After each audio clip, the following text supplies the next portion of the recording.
এইসব আমাদের opposite party Abul Kalam Azad তার ভাই এগুলো সব করেছে। মামুনুর রশিদ। প্রিয় দেবদারবাসী, আমরা ভোট গ্রহণ বর্জন করার সিদ্ধান্ত এই জন্য নিয়েছি যে আমাদের এই ভোটটা সুষ্ঠু অবাধ নির্বাচন হয়নি। এখানে আমাদের প্রতিটা কেন্দ্রে দিনের একটার পর থেকে সব বহিরাগত সন্ত্রাস দিয়ে ভোট কাটানো হয়েছে, জাল ভোট দেওয়া হয়েছে এবং আমাদের যে এজেন্টগুলো ছিল সেই এজেন্টগুলোকে মারধর করে ওখান থেকে বের করে দেওয়া হয়েছে। তারা এত অত্যাচার শিকার হয়েছে যে আমাদের লোকগুলো মুখ খুলে কোনো কথা বলতে পারে না। আর আমরা যখন পরিদর্শনে যাই তখন দিনে 10টা-11টা বাজে, তখন গিয়ে দেখি আমাদের ম্যাক্সিমাম কেন্দ্রে আমাদের এজেন্টগুলো ঢুকেও নাই, কিন্তু ওনাদের ভোট কেন্দ্রের বাক্স ছিল প্রায় 50% প্রায় ভরা, ভোটে ভরা, কিন্তু বাইরে কোনো ভোটার ছিল না। বাইরে একটা দুইটা ভোট দেখা গেছে, কিন্তু ভোটার দেখা গেছে কিন্তু ছিল না। তো এইটা কোনোভাবেই সুষ্ঠু নির্বাচন হতে পারে না। সুষ্ঠু নির্বাচন হলে তার চিত্র থাকতো বিভিন্ন রকম। আর বহিরাগত দিয়ে আমাদেরকে হুমকি দুমকি দেওয়ার কারণে এবং আমার মেয়ের গাড়ি ভাঙছে, আমাদের গাড়িতে অনেক ধরনের বিশ্রীভাবে বাইরে ছেলেফেরা অনেক উস্কানিমূলক কথা বলছে, মিছিল করছে, যার জন্য এই ভোটটা এই নির্বাচনটা কোনোভাবেই সুষ্ঠু নির্বাচন হয়নি। আমি এই জন্য এই ভোটটাকে বর্জন করলাম এবং আমি নির্বাচন কমিশনের কাছে আমার আবেদন, এই ভোটটা কখনো সুষ্ঠু নির্বাচন হয়েছে, এই ভোটটা কোনো কি বলে এই ঘোষিত না হয়, সুষ্ঠু ভোট হিসাবে ঘোষিত না হয়, ঘোষণা করা না হয়, এই ভোটটাকে অবৈধ ভোট হিসাবে গণ্য করে এটাকে স্থগিত ঘোষণা করা হোক।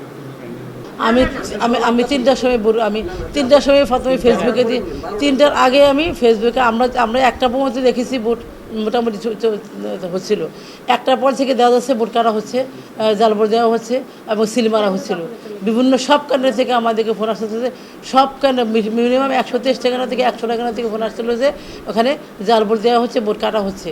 যার জন্য আমরা একটা পর্যন্ত দেখার পর দেখি যে আরও বাড়তিয়েছে, আমি এই ডিসিশন নিচ্ছি। আমরা 2টা পর্যন্ত 3টা, আমরা 3টার আগে আমি ফেসবুকে ফার্স্টে ঘোষণা দিয়েছি যে আমরা নির্বাচন বর্জন করছি। ঘোষণা দিয়ে আমরা থানায় চলেছি, থানায় গিয়ে আমরা ওখানে অনেকগুলো ইনচার্জের সাথে কথা বলছি, মামলা মোকদ্দমা আমাদের নেতাকর্মীরা বিভিন্ন জায়গায় আটকে রাখছে, আমাদের এজেন্টগুলা যারা এজেন্ট ছিল তাদেরকে বিভিন্ন জায়গায় সব প্রিকাণ্ডে প্রায় 60 থেকে 70টা এজেন্ট ছিল, ওনাদেরকেও আটকে রাখছে, ওনাদের ফোন বন্ধ ছিল, ওনাদের সাথে যোগাযোগ করার রাস্তা ছিল না, বন্ধ ছিল। এইসব ব্যাপারে আমরা থানায় গিয়ে কথা বলে তারপরে অফিসে জমা দিয়ে, রিটার্নিং অফিসে জমা দিয়ে আমরা বাসায় প্রেস ব্রিফিং করলাম। এখন এইসব আমাদের অপোজিট পার্টি আবুল কালাম আজাদ তার ভাই এগুলো সব করেছে। মামুনুর রশিদ, যে আনারস মার্কার প্রতীক মামুনুর রশিদ করেছে। দক্ষিণাঞ্চলের ম্যাক্সিমাম কেন্দ্রগুলোতেই এগুলো হয়েছে, আর বাকি যে উত্তরাঞ্চলে যে কেন্দ্রগুলো সেগুলোতে হয়েছে, বাট ম্যাক্সিমাম দক্ষিণাঞ্চলগুলোতে হয়েছে।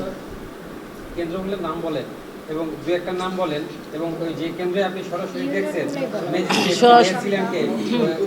মানে অভিযোগ করে তারা কিন্তু পদক্ষেপ নিয়েছে। আচ্ছা, প্রথমে গিয়েছি আমি বরকামতা ইউনিয়নের ওখানে অনেকগুলো কেন্দ্র, বরকামতা, তারপরে মোহন বাণী, তারপরে কুরুন, তারপরে কুড়াখাল, তারপরে ছোটনা, তারপরে বিয়ার মণ্ডল, তারপরে রাজা মেহার, দামতি, এই সমস্ত সবগুলি কেন ম্যাক্সিমাম আমি গিয়েছি।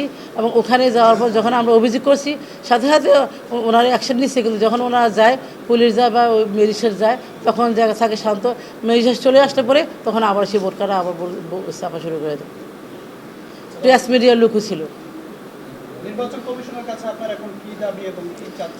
কমিশনের কাছে আমি আমার দাবি একটাই, এই ভোট যেন স্থগিত করা হয়, এই ভোট বাতিল করা হয় এবং আমি সুষ্ঠু নির্বাচন আশা করে আমি আবার ভোট দাবি করছি।